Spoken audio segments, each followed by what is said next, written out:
Hi, I'm Jackie McLaughlin, the Director of the Pre-Health Programs at Penn. This information session is designed to give you some insight into the life of our pre-health post-baccalaureate students. You will get an overview of our curriculum and even an opportunity to ask questions of a student representative during our live Q&A session. Many prospective students wonder what we're looking for in a pre-health student. There are some common characteristics we see across our core and specialized students at Penn. All are intellectually curious, goal-oriented, and willing to work hard. We also look for students with a service orientation, leadership potential, and compassion for others. If this describes you, we invite you to stay tuned and take a closer look.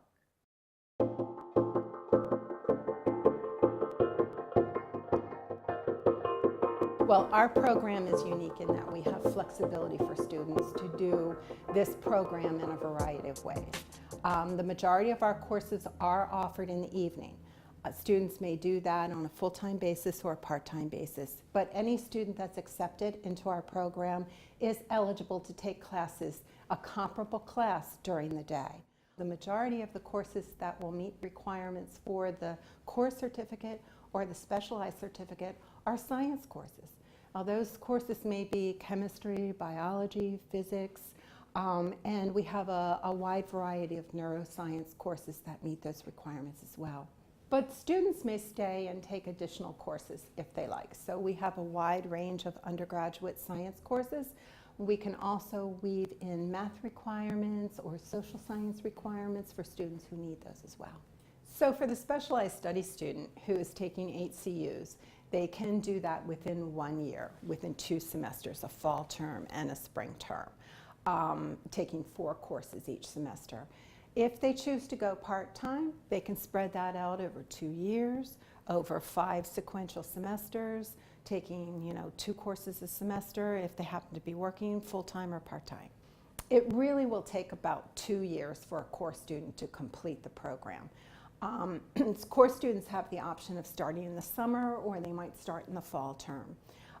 If they are going full-time, they might complete the majority of the requirements in 1 full year, yet there still will be additional requirements they might need if they're applying to medical school. For example, biochemistry being the one that really stands out.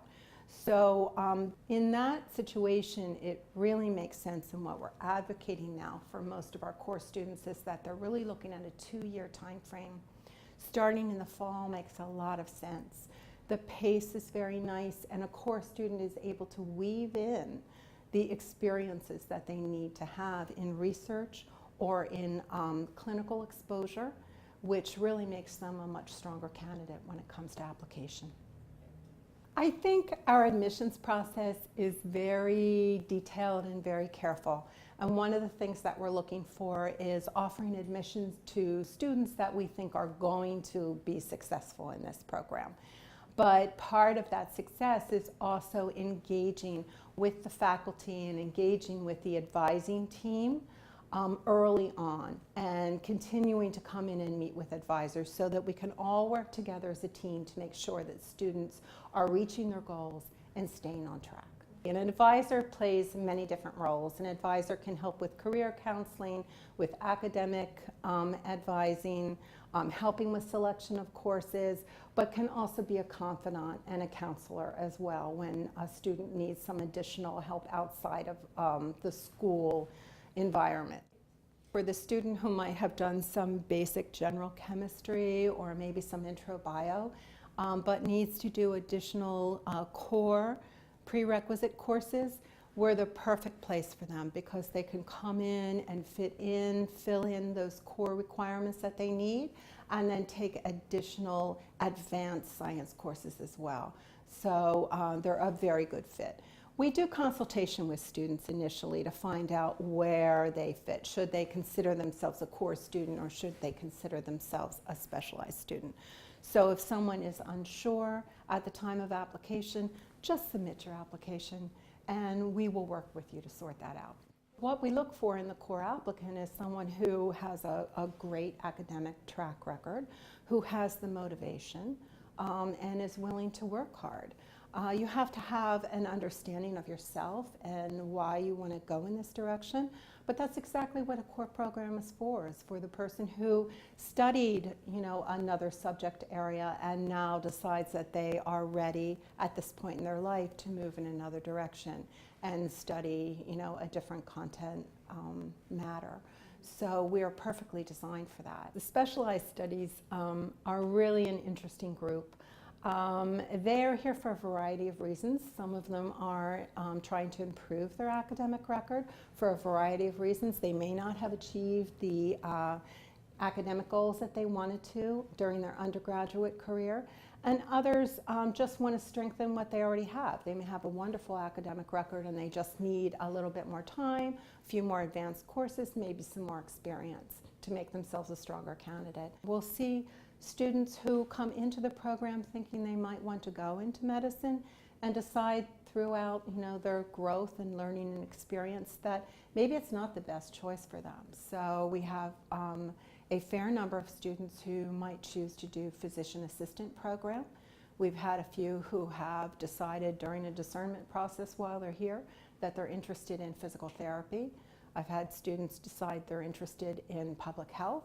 And I've also had students who are interested in nutrition careers. So we will work with the students for whatever health profession, if you're here, whatever health profession might really draw your attention or your interest and help you to get there. Well, Penn really has the most flexibility. We are a large program. We have a variety of students in the student body, so there's diversity in the student body. We have people with no science experience and people who are very experienced in science, all working together.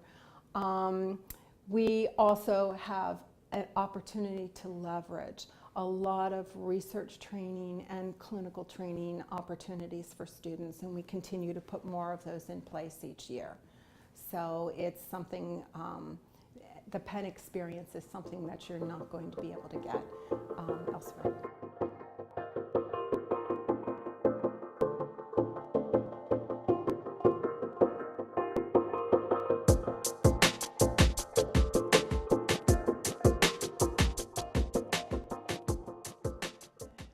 The new MCAT 2015 was administered for the first time last spring. I encourage you to visit the AAMC website for information updates. This new exam is designed with questions intended to cross scientific disciplines and encourage students to solve problems, like scientists. The test is divided into the following 4 sections: biological and biochemical foundations of living systems, chemical and physical foundations of biological systems, psychological, social, and biological foundations of behavior, and critical analysis and reasoning skills. Potential applicants ask if they should take the MCAT before applying to our program.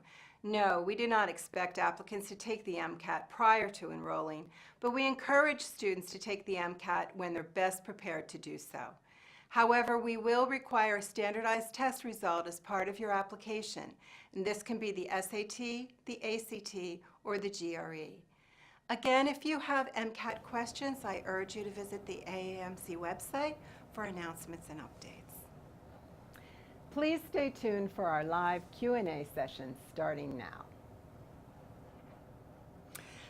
Hi, everyone. Welcome to the virtual information session for the pre-health program at the University of Pennsylvania. I'm glad that you were able to join us this evening. I hope that you'll take an opportunity to get your questions answered. I'm very fortunate to be joined by 2 of our students, our current students here this evening, who are going to help to address and answer questions about what this program is like from the student perspective. My name is Jackie McLaughlin. I'm the director of the pre-health programs at Penn.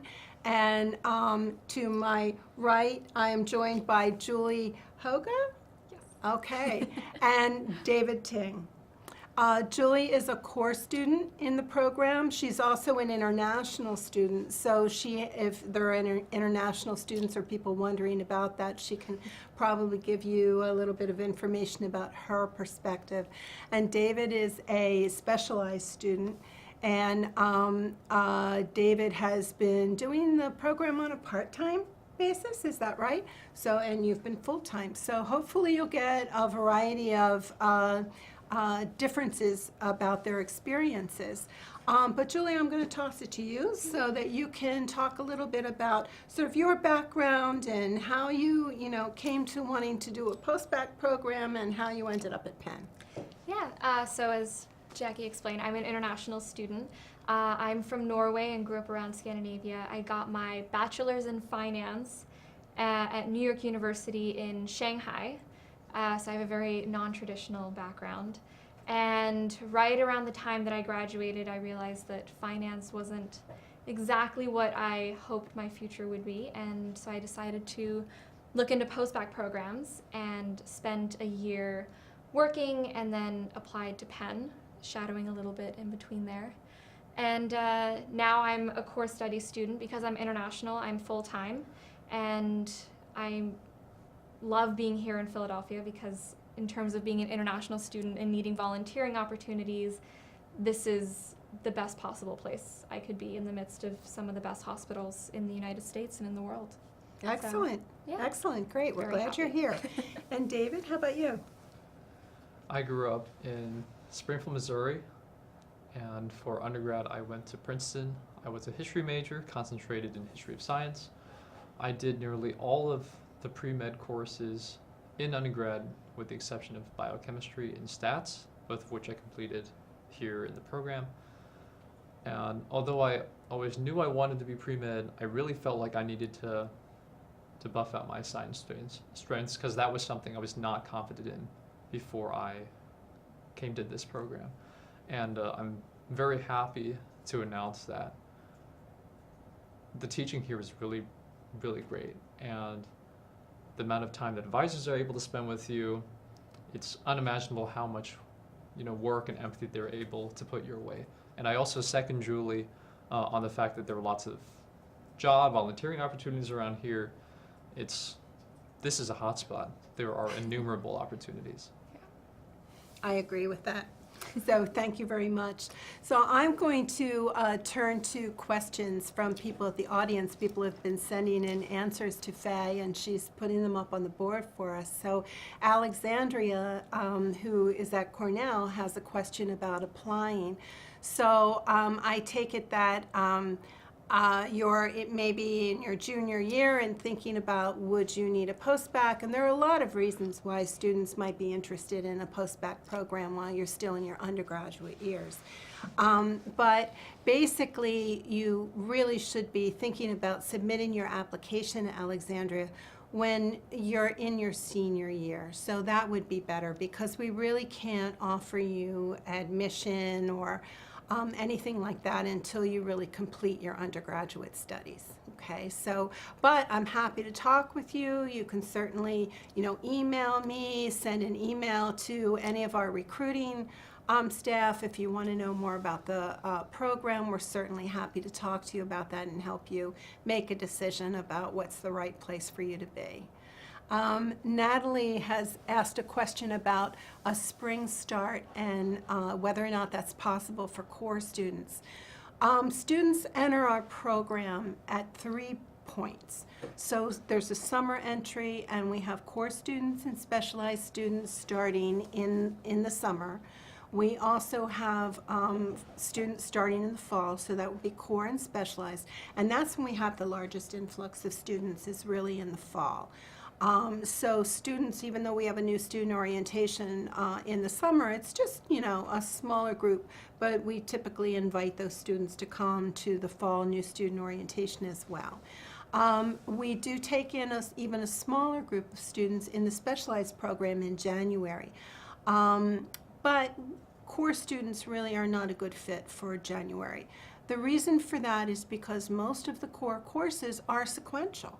So we have the first part of chemistry in the fall, the first part of biology in the fall, the first part of physics in the fall, first part of organic chemistry in the fall. So depending on where you are, even if you've had a science or two, it's really usually not a good fit.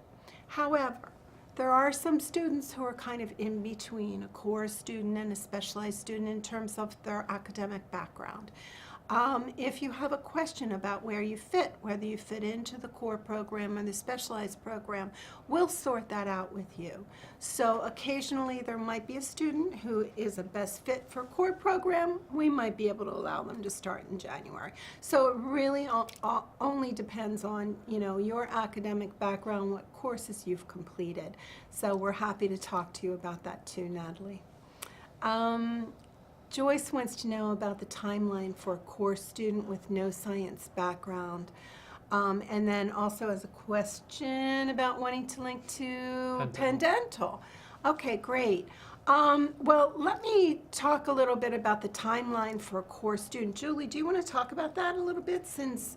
Yeah. So I'm hoping to link to Penn Medicine. But in terms of a timeline for core students, as a full-time student, it's ideal, I think, to finish the program in about a year and a half, 2 years. So I started in the summer and did biology 1 and 2. And then starting in the fall, I did chemistry 1, physics 1. Now I'm doing part 2 of both of those. And then I'll take this summer and the fall and possibly next spring as well to finish up my last 3 classes. And then I sit for the MCAT around the spring, and linkage happens during the fall and the spring as well, and then I matriculate in August 2020, hopefully. Right. Now, we do have basically 2 different timelines for the core. Yep. So most core students do the core curriculum within about a year and a half to 2 years. Most of them do 13 CUs. The certificate is 12 CUs. Most students do 13 CUs with biochemistry in there.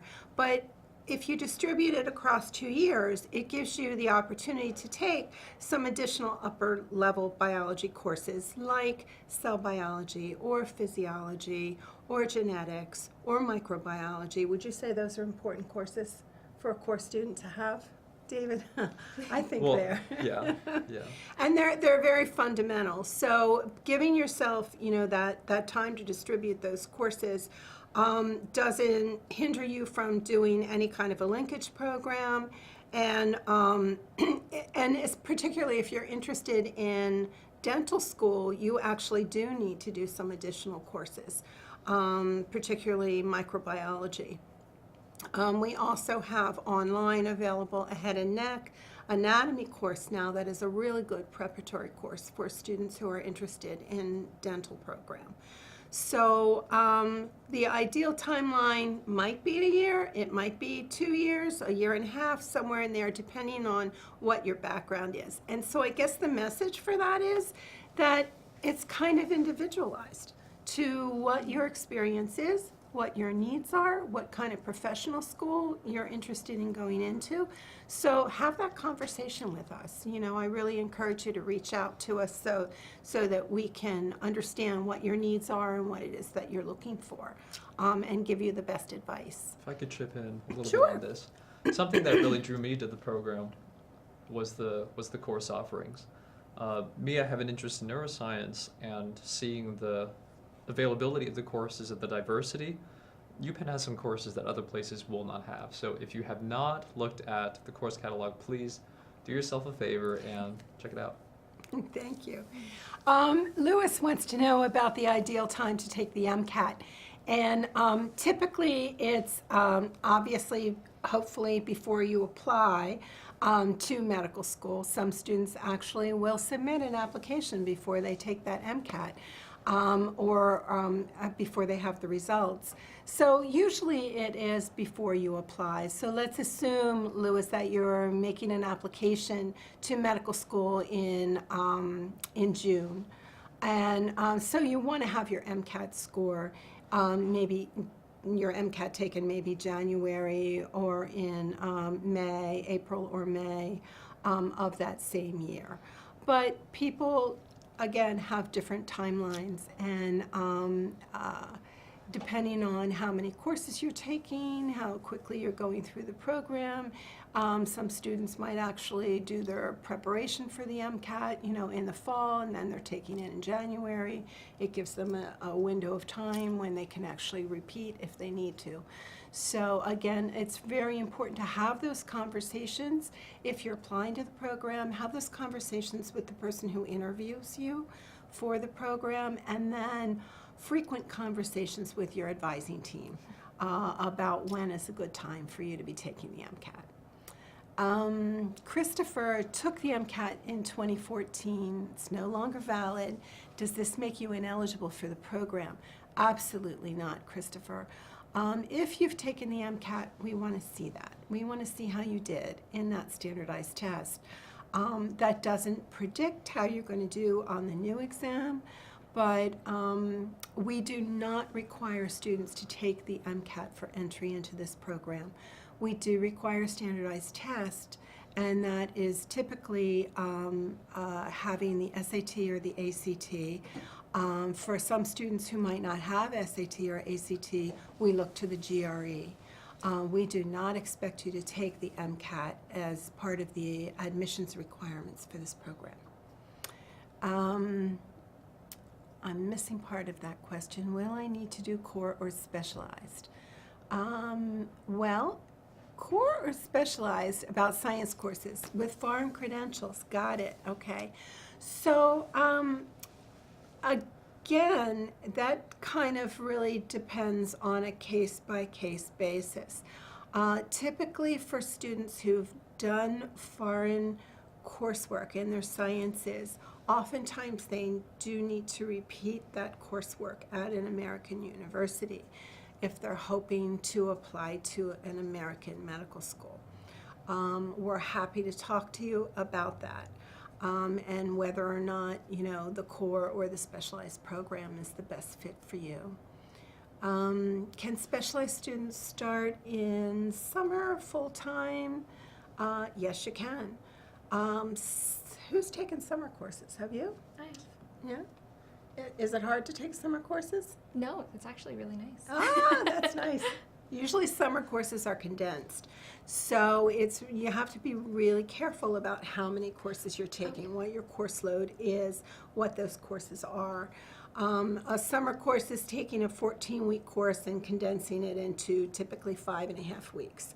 And so you really have to think about time management with that as well. But yes, you can start in the summer full-time. Typically, students in the summer might, take 2 courses or maybe 3 courses, usually not 4 though, okay?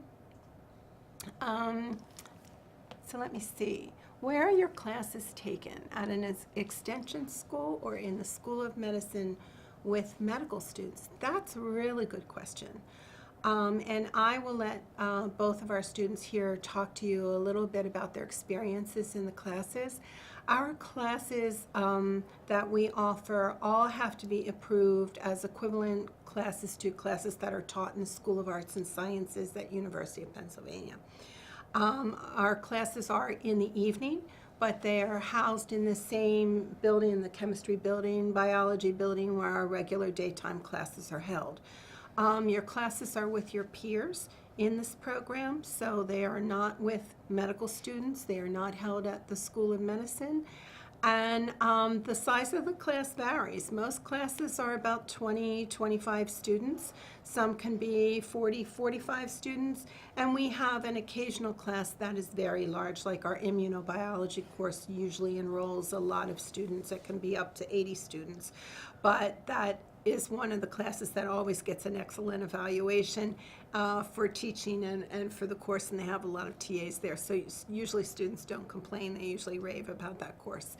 So what's your experience been with courses and size of courses and peers in your classes? What's it like? Well, so the nice thing about the courses here is that you take them only with other post-bac students, and it's a very different environment than I felt it was in undergrad because everyone is there for the same purpose. There's a lot of collaboration between students. The professors are there specifically teaching a course to students that are aiming to go on to health-related careers, whether it's medical, dental, veterinary. So they take more time to relate the courses and the coursework to what we're thinking of studying in the future, what our goals are. And they also take a lot of time, I think, to chat with their students and give us individual advising time, office hours. It's it's a very collaborative environment, and we have really great professors. We do. Thank you. David? Yeah, the specialized program courses that I've taken, some of them that come to mind, histology is one. And although the histology course taught in this program is not at the School of Medicine, this is virtually, I can attest, about as difficult as you would be receiving in a medical school environment.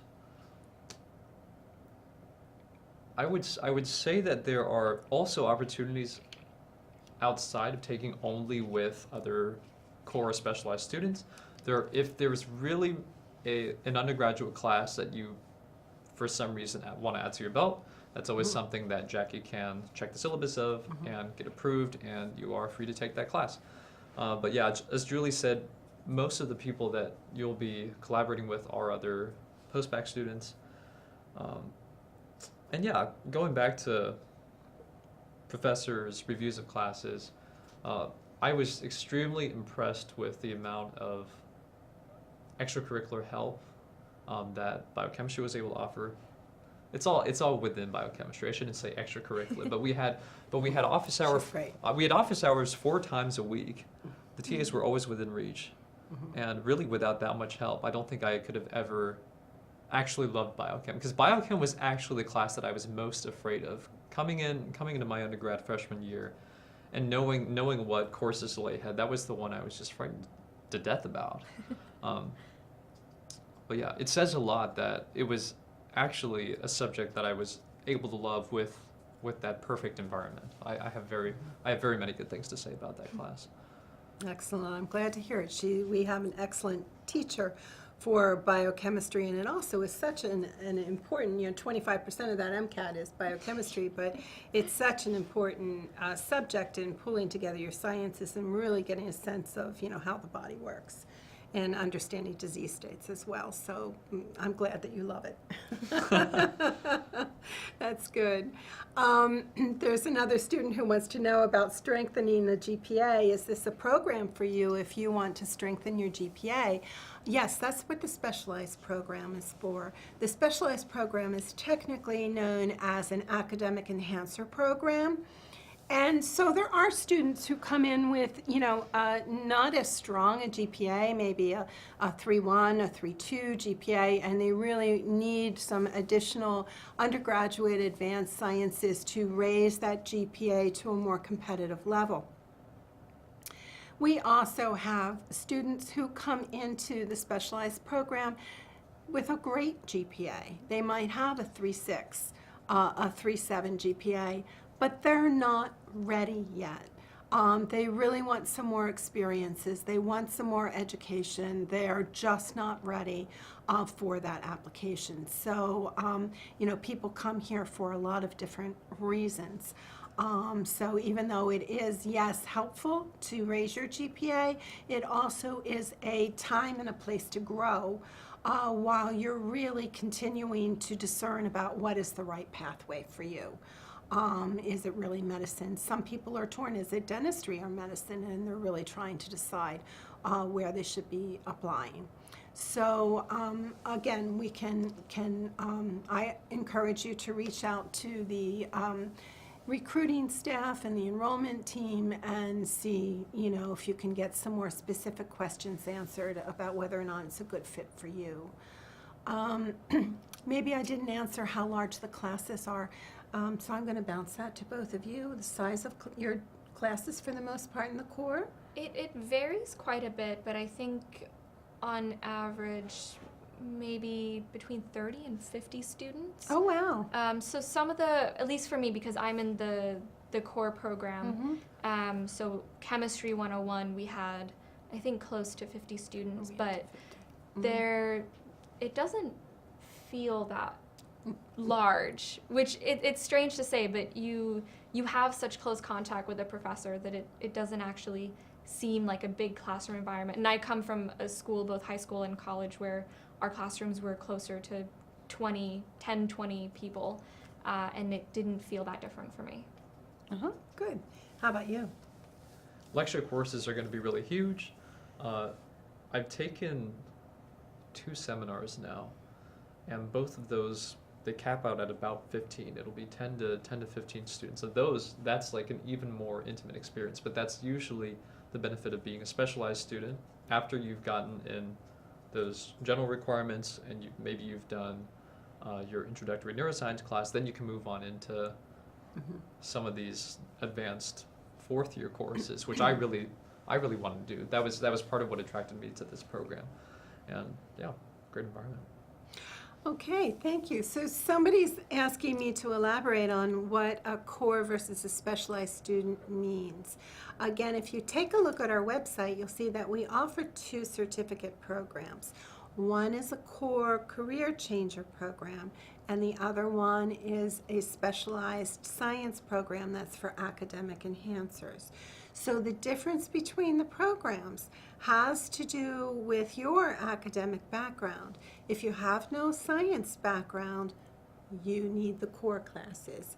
If you do have some science background or, a lot of science background and you need to improve your science GPA, then that's the academic enhancer or the specialized program is the program that you're going to seek, okay?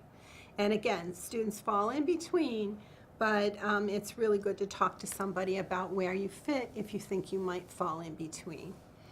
Another student is asking what the advantages of a post-bac are over a master's program, and that's a really smart question to ask.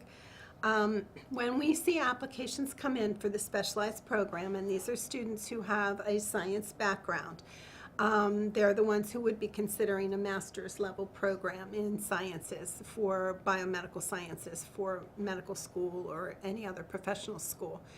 Usually what we look at in that application is, do we have sufficient courses for this student to be able to come here and successfully complete this program and really thrive as a specialized student.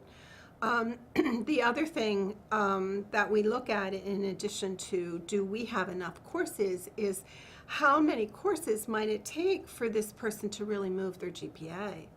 So sometimes when a student has taken, a vast number of undergraduate science courses, it's really hard to see that GPA move significantly if that's what they need to do. And sometimes we might go back to a student and recommend that they take a look at a master's program, a special master's program. We also have had students who have gone off and done special master's programs and then come back to the specialized program because they still are getting feedback from schools that they need to work on their undergraduate GPA. So it pretty much depends on your background, but that's really, there isn't a real clear-cut answer about whether or not which direction is better. It really, you need to take a look at the sciences that you've had and what you're hoping to achieve. For part-time specialized students, what's the minimum number of courses per semester? That would be about 2 courses a semester. You really don't want to come through this program and be doing it 1 course at a time. You want to be able to show that you can handle rigorous coursework and other things that you're balancing at the same time. So what are some of the things that you did, David, while you were doing part-time? What are some of the other activities besides courses that you were doing? Academic Associates program, that's something that comes up a lot. That's a good way for you to get involved in some arm of some research being done somewhere. And it's always, the primary thing about that program is that you get hospital clearance, you interact directly with patients, and it's a really good way to build up clinical hours. As Julie mentioned, there are also lots of different jobs, places to volunteer. Penn Medicine is right next door, and it's a gigantic place.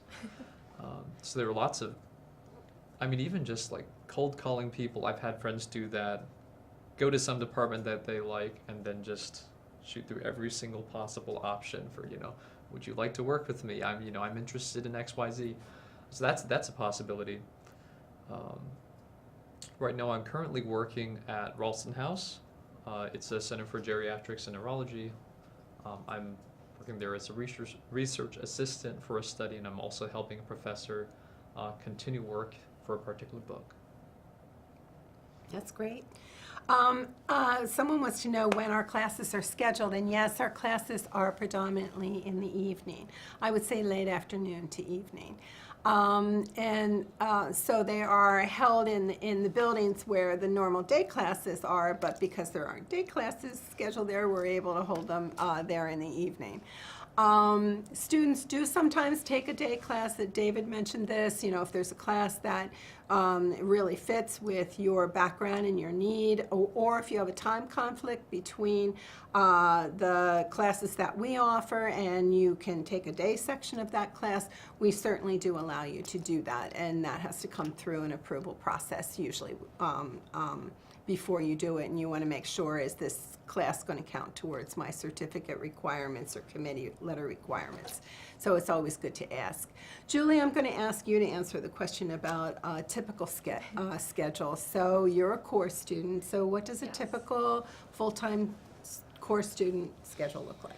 So all of my classes, or my my chemistry and my physics classes, are at night. So between 6 and 8, 4 and 8, and 5 and 9, depending on the day.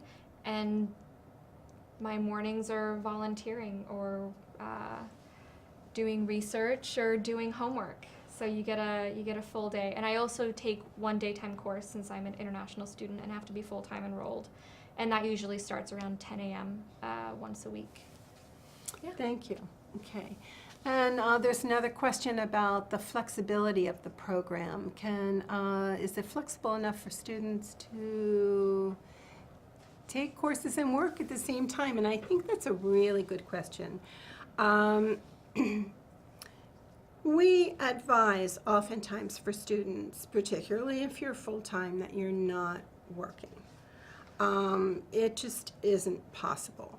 Although we have had students come through the program who've been full-time and actually have been working. So some students are able to do it and do it very successfully. Some students think, I'm going to be able to do this full-time job and I'm going to take 3 courses and in the evening, and it really doesn't work out very well sometimes. So I usually advise students to start off a little bit slowly, to sort of not bite off more than they can chew initially when they first come into the program, and let's assess and see what you're able to do in terms of achieving some really good work-life balance.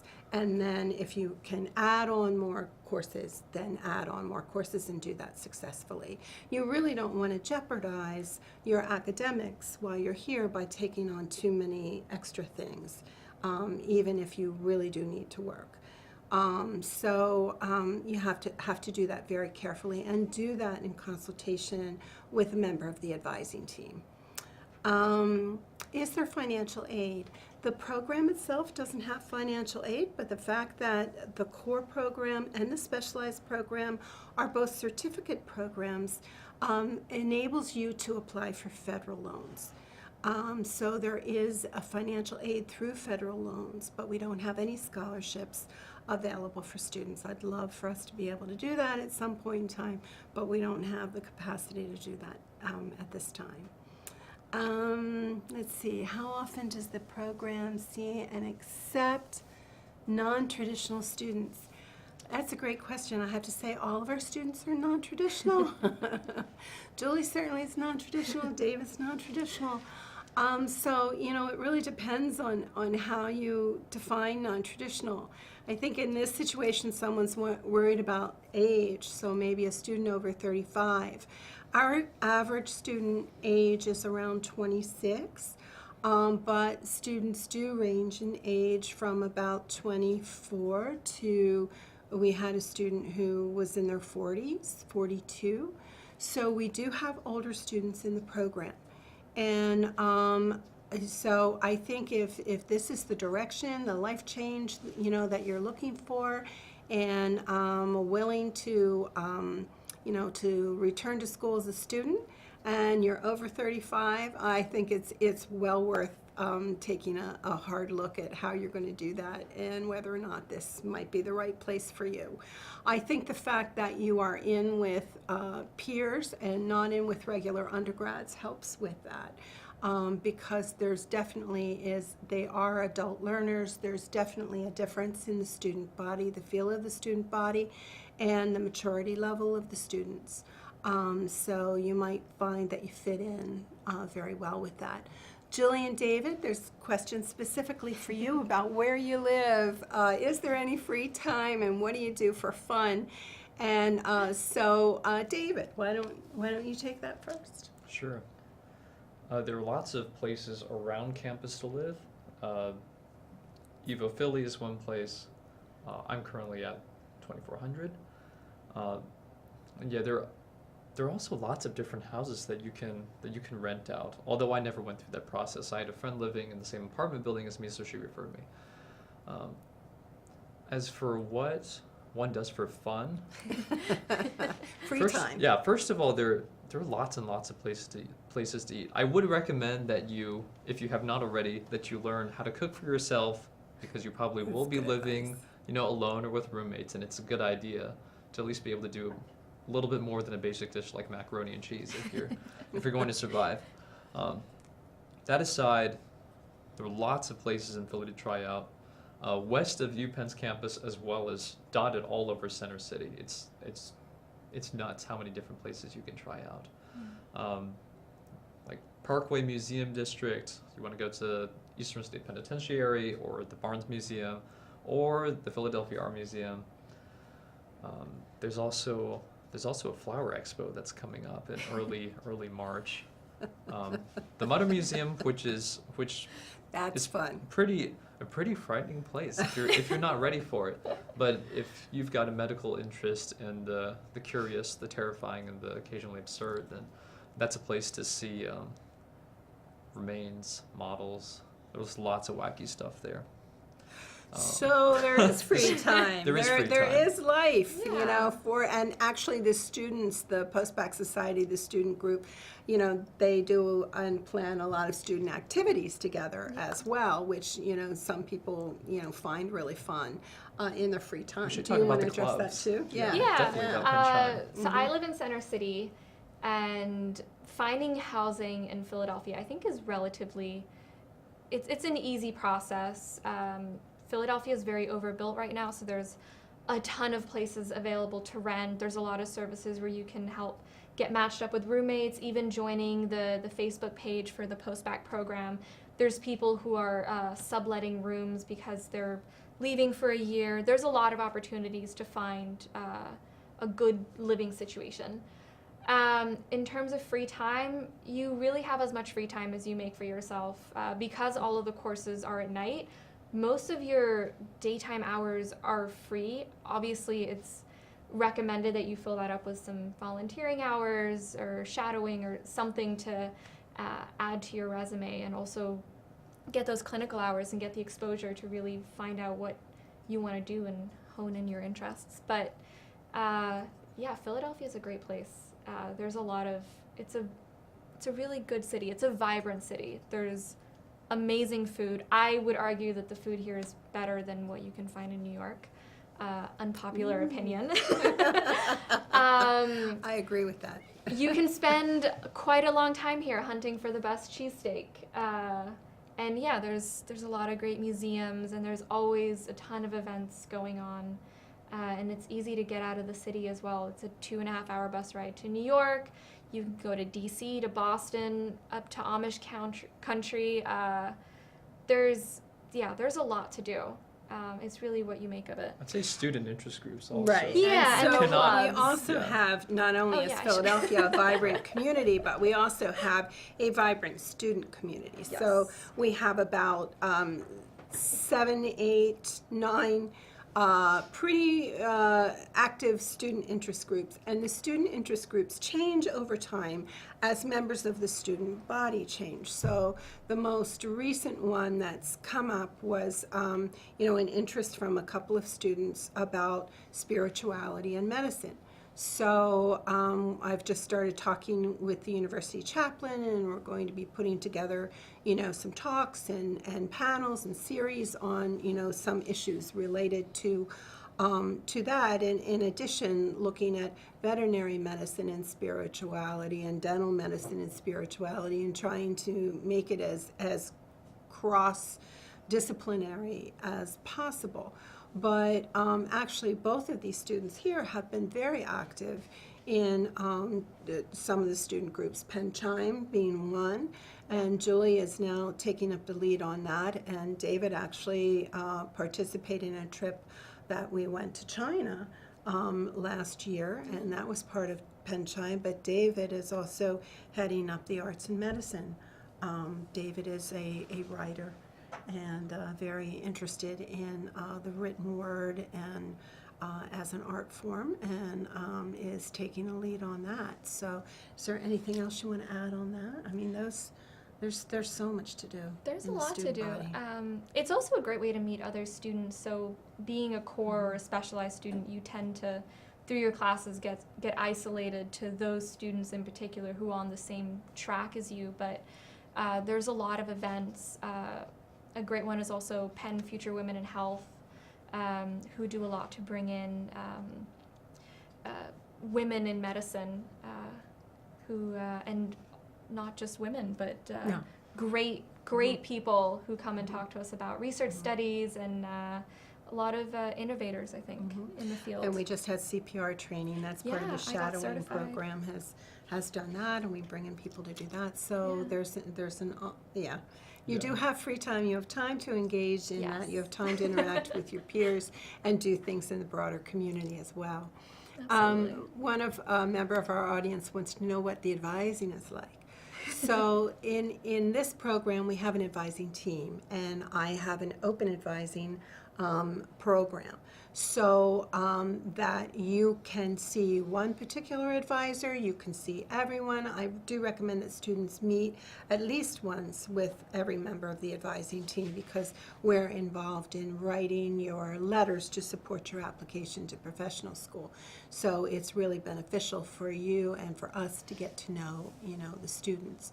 But other than that, I'll let the students address what they want to say about the advising in the program.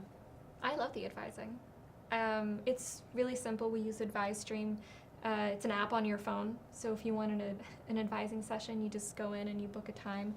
I think I've met with every advisor, and it's nice because you get to know them very well, and they get to know you, and it becomes more of a personal relationship rather than just going in to get your advice and leaving again. You grow very close, and they all also communicate about the students, and yeah, it's a well-encompassing team. Thank you. It is. Yeah, between graduation and entering this program, it was a kind of a bumpy ride for me. I did not know that I was entering this program until very late, because this program has a generously late application date. But you should be careful. You should be careful to try to take too much advantage of that. Either you go in and you know that you're going to come into this program, or you're scrambling in June to put together your application. And I was in the latter party. So me, I was pretty burnt out after undergrad, and coming in, it took a lot for me to adjust. I was very mentally frazzled, but thankfully there was one of my professors, Dr. Lisa Whitmer, who was willing to spend a lot of time with me and not just make sure that I was down pat on my cell biology basics, but also she was just very willing to listen to me. And you'll find that about virtually every advisor. I met with every advisor at least once in that rough period, but very willing to listen to you, and very accommodating for all the different kinds of backgrounds. Because, you may have somebody who is coming from an international background, somebody who is coming from a state school on the other side of the country, or somewhere on the East Coast. You know, it's so diverse, and also all of the different people that you'll meet. I mean, you'll meet all sorts of different people. Everybody has a different story going in. Yeah, So just those kids are getting great. exposed to the types of people who want to become medical professionals and who are serious enough about it to submit an application to UPenn. It's a good crew, I think, to fall into. Yeah. Thanks. So somebody wants to know about how many students are in the specialized program. In general, we have between 275 to 300 students across both programs. And right now, it used to be, more of a 50-50 split with core students and specialized. Right now, that's shifted a little bit. We have probably a 60-40 split between specialized and core. I think that students are probably really amazed when they realize that the student is the program is that large. I don't think it really has a feel of being that large. But that's because we have so much flexibility. I mean, students are here, they're part-time, they're full-time, they're in this program, in that program. Some people are in between the two. So you really, just don't see it when you're just here taking classes as being quite that large a program. Someone wants to know about student success for going to PA school. Interesting. So I'll talk about success all around. Students do very well with PA school application. It's not as if we have a curriculum that really is just the right fit for PA, but oftentimes our students who come into the program are trying to decide between medical school or PA. And they, make a decision at some point that PA is the better fit. And then, of course, we support them in getting the appropriate prerequisites and coursework and experiences that they need for PA school. I would have to say that almost everyone who's applied to PA school from this program has been admitted. We have 5 students this cycle who have applied to PA school, and I do not have the results yet. Because there actually are some PA programs that start in January. So those results haven't been posted to the portal yet, so I'm not really sure what those results are. I anticipate they're very good. If we look at the last cycle, not this current cycle that isn't complete, but the last medical school cycle, 90% of our cores who were applying first time from our program were offered admission. 85% of the specialized students who were applying, first-time applicants applying from our program, that's with a committee letter support, were offered admission. We also offer support for an additional year. If a student is not offered admission and they want to reapply, we advise them, continue to advise them throughout that process, and we'll support their application process through another year.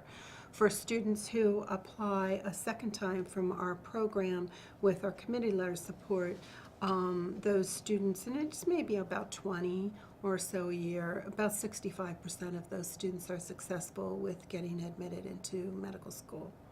I happen to know that this year for the dental students, that's acceptance is 100% for those students who applied to medical school this cycle, to dental school.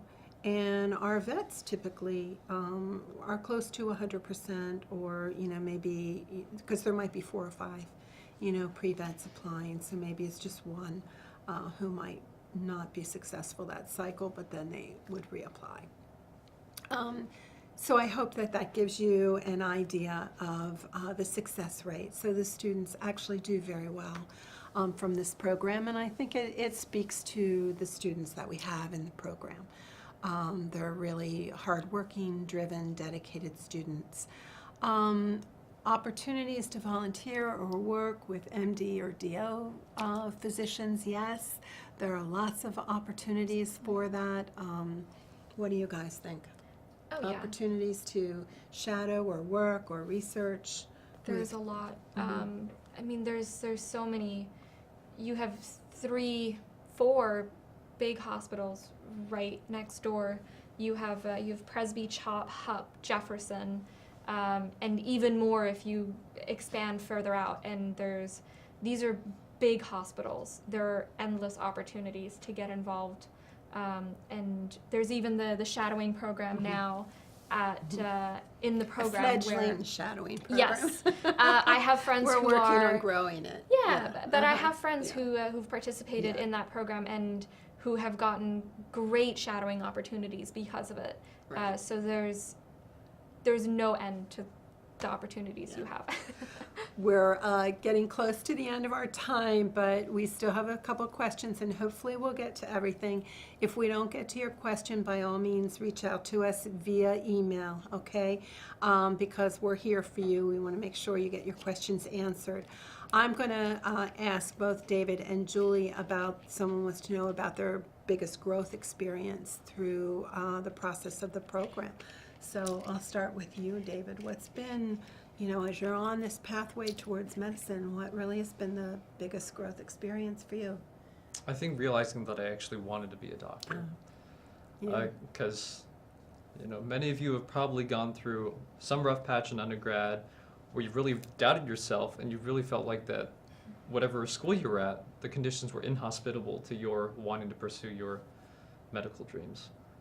For me, one of the most important moments I had in the last year, and probably the happiest moment I had, was when we were together in China, actually, and we were in a surgery simulation room, and I had my hands on this endoscopy simulator. And that was probably the happiest I've. It was a very, very invigorating moment for me. I have a picture of it. Yeah, Yeah. it was probably the moment that I was like, wow, I know it now. This is what I want to do. That was amazing for me. That's great. How about you? Yeah, I think it's been through the shadowing opportunities, I think, where you really experience that growth or that assurance that you need that you're really on the right path, but also through your classes when you realize that even the basics of science you enjoy because it's part of a bigger path, a bigger goal. But I think for me at least it was seeing a beating heart for the first time, just wide open chest, and seeing a heart just there was that That's was a pretty amazing. near religious experience for me. Okay, good. Yeah. Thank you. So one of our viewers wants to know if residency matters for the program cost, and no, it does not. So we have a tuition page on the website, and the tuition is very clearly there. We don't have a bundled tuition. You're paying by the course unit that you take. Any fees are associated there. It's all in a nice table. And the fee is the same whether you're in-state or out-of-state, so residency is not a factor. One thing that's important to know is that if you do end up taking a daytime classes are significantly more expensive than our classes. So the LPS rate for tuition is discounted over the regular tuition rate for courses. GPA requirement for the program, I'm going to say I don't have a hard and fast requirement because I do a very holistic admissions review. If your GPA is under a 3.0, there better be a good story about why and how it's going to change and whether or not we're going to be able to get you to be a competitive applicant for whatever your goal is. And but most students are above a 3.0, I would say, and particularly the core students, they usually have a much higher GPA coming into the program. Someone wants to know about linkage. How does linkage work? If you go to our website, we have our linkage partners listed there, and linkage basically works very similar to an early admission program, if you're familiar with that. So in the way normal application to professional school works is you're applying a year in advance. And the year in between your application and when you matriculate is called your glide year. But for a linkage, if you're accepted into one of the linkage programs, you actually matriculate in the same year in which you apply. So it eliminates the glide year. That's a great thing for some students. It's not ideal for other students. In fact, the majority of our students apply very broadly. So we really only have, a small fraction of our students, maybe 10% of our students applying through linkage. Okay. Is our program open to pre-optometry?